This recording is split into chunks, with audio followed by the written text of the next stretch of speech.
Y tras la publicación oficial de la Ley 51-23, que establece un tratamiento especial transitorio de fiscalización, gestión y recuperación de deuda tributaria, la Dirección General de Impuestos Internos, DGII, declaró la prescripción de oficio de deudas tributarias correspondientes a ejercicios y periodos fiscales anteriores al año 2015. Esta medida ha sido criticada por la economista y subdirectora de la DGII, Germania Montaz. Y con ella vamos a conversar sobre por qué no está de acuerdo con esta ley. Germania, bienvenida a Esto No Tiene Nombre. Gracias a ustedes por la invitación. Siempre para mí es un placer compartir con ustedes. Gracias. Sería bueno explicar primero, Germania, qué es lo que dice, o sea, porque la gente no entiende, prescribe 2015, ¿de qué se trata? Hablándolo de manera llana. Ok, la ley tiene varios capítulos. La prescripción es solo uno de ellos y de hecho mis críticas están más orientadas a una parte de la ley que es una amnistía fiscal. Entonces, ¿cuáles son las partes de los componentes de la ley? Primero, la ley plantea que va a considerar o va a declarar prescritos de oficio. ¿Qué significa prescritos y qué de oficio? Prescrito quiere decir que la acción del fisco ya no se puede ejercer. Cuando algo prescribe... O sea, excúsame que te interrumpa. Alguien que debía un dinero antes del 2015 no se tiene que preocupar porque la DGI no lo va a llamar para que lo pague. Correcto.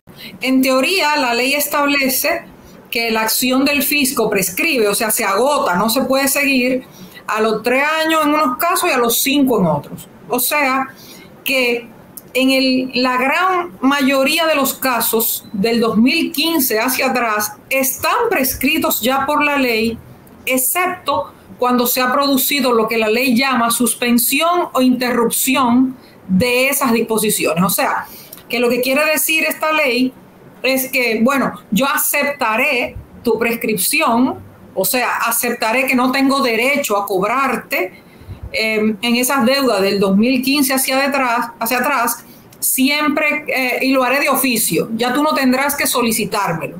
Yo para estos casos lo hago de oficio.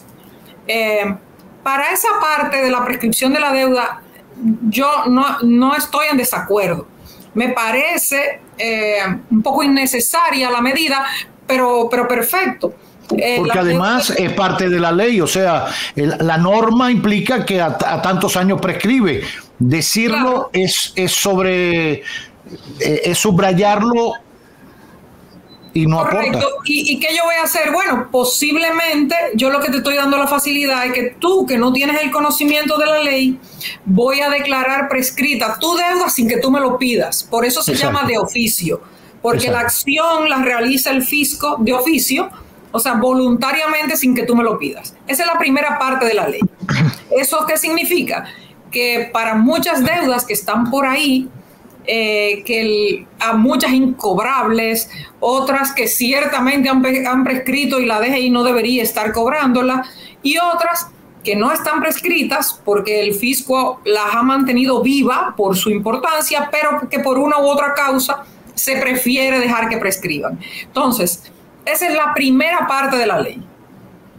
O sea, Germania, que un contribuyente, digamos, un negocio establecido actualmente que ahora mismo está generando muchísimos millones de pesos, si tenía una deuda del 2015 para atrás, eso se perdió. O sea, eso se perdió. Se perdió primero porque la ley dice que se perdió 3 años y 5 años, pero se puede ir extendiendo esa posibilidad de que el fisco siga ejerciendo la acción de cobro en función de que se hayan hecho acciones de cobro que interrumpan ese proceso o lo suspendan.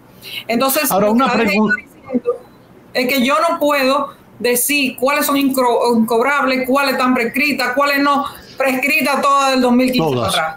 Ahora una pregunta, Germania, antes de seguir a la otra parte de la ley que es por donde estás explicando. ¿Por qué pueden existir cuentas sin cobrar en la DGI? Que llegamos al punto de que prescriben, porque una cosa es que que yo no la pague, pero la DGI como órgano fiscalizador y recaudador tiene que caerme atrás y sancionarme, y existe gente y hay recargos y hay una serie de cosas. Una cosa es que te condonen los recargos en un momento, te lo negocien, pero usted paga la deuda porque pasa. Entonces, ¿por qué se puede dar el caso de que la DGI no persiga a alguien y llegue al punto de que prescriba la deuda? Se puede dar por algunas razones, como por ejemplo la incapacidad de detectar quién tiene patrimonio para pagar. Por ejemplo, si un negocio desapareció, estamos hablando de 2015 hacia atrás, imagínate un negocio que en el 2010 desapareció, o en el 2007, o en el 2008, o en el 2000. Sus accionistas posiblemente son insolventes, o ya no viven en República Dominicana, o sustrajeron el patrimonio. Digamos, se hizo tan complejo, tan difícil la acción de cobro que es casi incobrable, entre comillas, ¿verdad? Otra posibilidad es que sencillamente alguien haya olvidado mantener viva la deuda por razones de ineficiencia, o quizás sencillamente por razones, no sé, materiales. Algo ocurrió que impidió que ocurriera así. Otro puede ser, imagínate tú, que se trate de deudas que las personas siguen recurriendo, ya pasó la Suprema, en la Suprema perdió el contribuyente, pero están en el Tribunal Constitucional todavía. Para la DGI son deudas cobrables, pero para el contribuyente él sigue peleando por eso. Claro. Hay muchas razones por las que puede seguir viva la deuda vieja, digamos.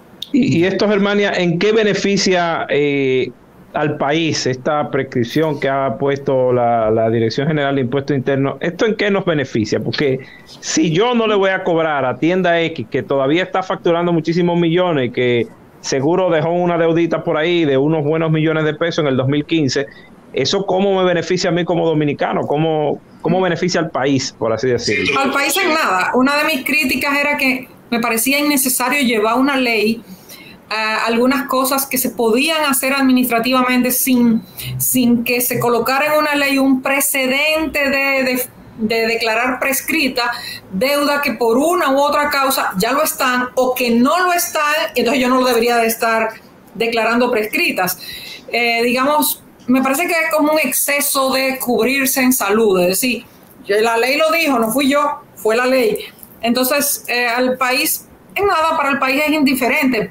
Claro, hay muchas personas que su deuda prescribió y, bueno, se van a beneficiar de esta medida de que ya el fisco no va a hacer nada por cobrarle. Posiblemente porque nunca o hace muchos años ya no podía hacer nada, pero ahora lo reconoce voluntariamente. Bueno, y eso es positivo para las personas, para esas personas que se encuentran en esa situación. En cuanto al efecto que tiene en el resto de los contribuyentes, ¿eso no manda como un mensaje de que es preferible hacerse el de la vista gorda, esconderse por ahí un ratico, agachaparse, si al final, total, en algún momento me van a condonar eso?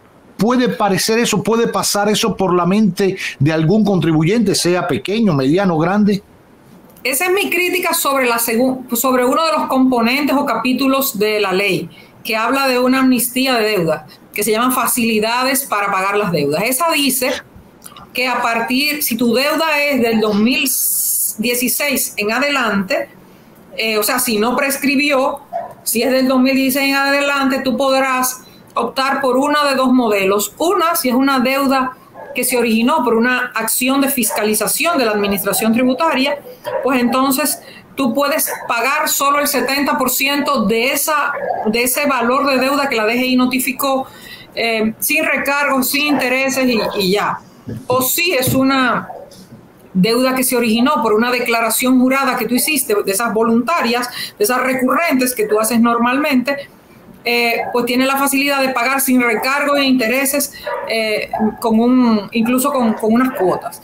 Esa segunda parte es una repetición de una medida similar que se tomó en el 2020 en el marco de la crisis por la pandemia, ¿verdad?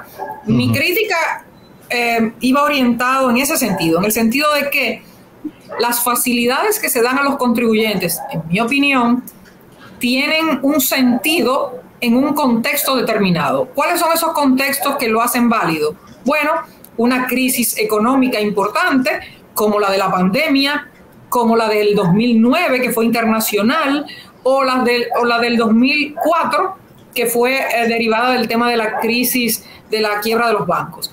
Fíjate que en esos 3 momentos se hacía imprescindible prácticamente para las finanzas públicas de obtener ingresos extraordinarios y rápido, sin mucho problema.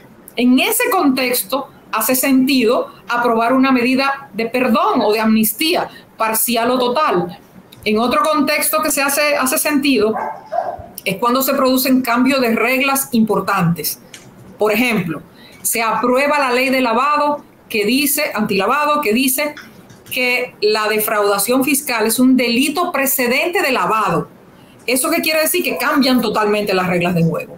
Bueno, hace sentido ahí dar una oportunidad a muchos contribuyentes que estaban jugando con unas reglas del juego a ajustar cosas para colocarse en el nuevo esquema normativo. Otro ejemplo, los comprobantes fiscales. Cuando se aprueban los comprobantes fiscales, por allá por el 2005, era obvio que eso iba a generar un cambio importante en la forma en que se manejaban los contribuyentes. Ahí tiene sentido una amnistía. Fíjate que 2023 no hay ninguno de esos casos. Claro. Ni hay una crisis económica, no la hay, ni hay una pandemia, ni una crisis económica que obliga a tomar decisiones arriesgadas y todo ese tipo de cosas. ¿Y qué puede haber motivado esta decisión? ¿Perdón? ¿Qué puede haber motivado esta decisión si no existen ninguno de esos escenarios que tú planteas? Mira, para mí las decisiones en este ámbito son confusas incluso para mí. Son un poco difíciles de entender. Por ejemplo, 2 adelantos en 4 años.